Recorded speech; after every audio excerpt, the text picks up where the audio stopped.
And now we have a heartwarming story. A father reunited with his injured son after a tour of duty serving his country. The organization Luke's Wings helped to raise money for them to see each other while the son recuperates in the hospital. John Doherty Sr. was in the Navy. His son, John Jr., in the Army, a specialist in the Army, and he's been helped by Luke's Wings. And Fletcher Gill is here also from the organization Luke's Wings.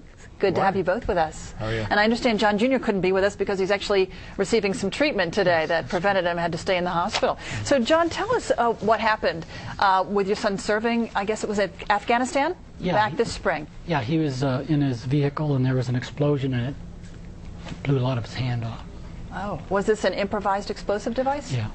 So he was in his vehicle and he runs across this, whatever, bomb in the ground, went off and he was injured. He was injured in his hand, yeah. So tell us about his injuries in his hand. Well, you know, destroyed half of his hand and blew his palm up, and they had to rebuild that and take a flap out of his back and rebuild his palm. So. Wow. Was it the hand he uses? It's his right hand, but he's left-handed. Oh, well. I know. A little something there, huh? Very fortunate. Yeah. So then, of course, as the father, you want desperately to see your son. Right. What happened next? Well, I actually got to see him, but he wanted to come home on leave for the 4th, and we tried to work that out and exhausted all of our what we thought were available possibilities, and then we got hooked up with a lady at Walter Reed, and she told us about Luke's Wings, and she got things really rolling really quick, and he was able to come home for the 4th. He hadn't been home in over a year. Wow, that's great. So you got to see him finally. That's wonderful. So Fletcher, let's head over to you now, and you can tell us a little bit about Luke's Wings.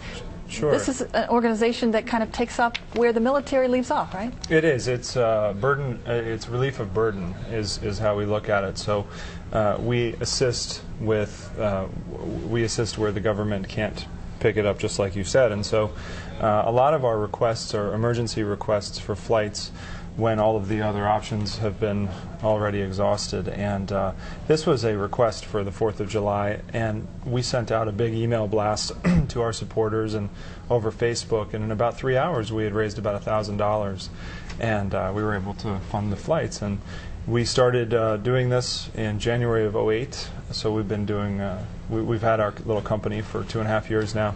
Our first flight was June of '08, and so in 2 years of flying families back and forth from military hospitals, we've now flown about 250 requests. Wonderful. Yeah, and I think we're just getting started. So we have some grants in the works, and combined federal campaign, and our second-year audit is getting completed. So I think we're going to be here for quite a while, and I'm really happy about it. Really filling the gap for so many families out there that are longing to see their loved ones. Our process is very efficient, too, in terms of how you request a ticket and then how we deliver a ticket.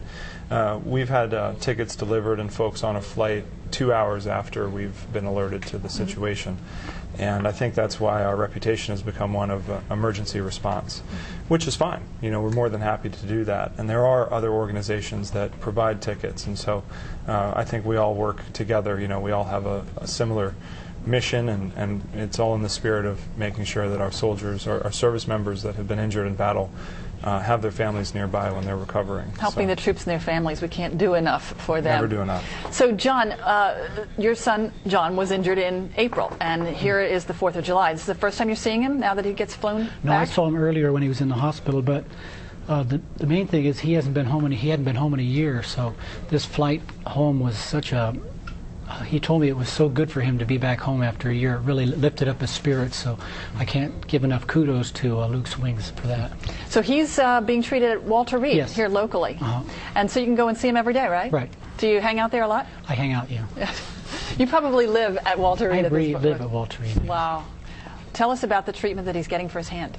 Is he coming along? He's doing really well. He has these 2 fingers and his thumb, so he's able to manipulate that really well. He's actually lifting weights already and playing drums, and he's just progressing so quickly. The doctors are real excited about it. So many soldiers that have such severe injuries at Walter Reed being helped in a lot of ways.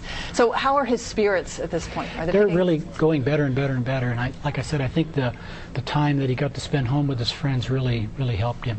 Yeah, part of the healing process definitely up here, right? It really is. Yeah, I'm sure he appreciates being with his family. Thanks to Luke's Wings. Oh, we're happy to help. That's what we're here to do. So if anyone wants to help us help them, they can donate on our website or on Facebook, and the money is almost immediately allocated to plane tickets. We're a completely volunteer-based charity, so nobody gets a salary, nobody gets benefits. We try to keep our operating expenses as low as we can and fund as many tickets as we can. So. Luke's Wings doing a lot of good for military families. Thanks so much. Fletcher Gill and John Doherty, good to hear your stories. Thank you both. Thank you.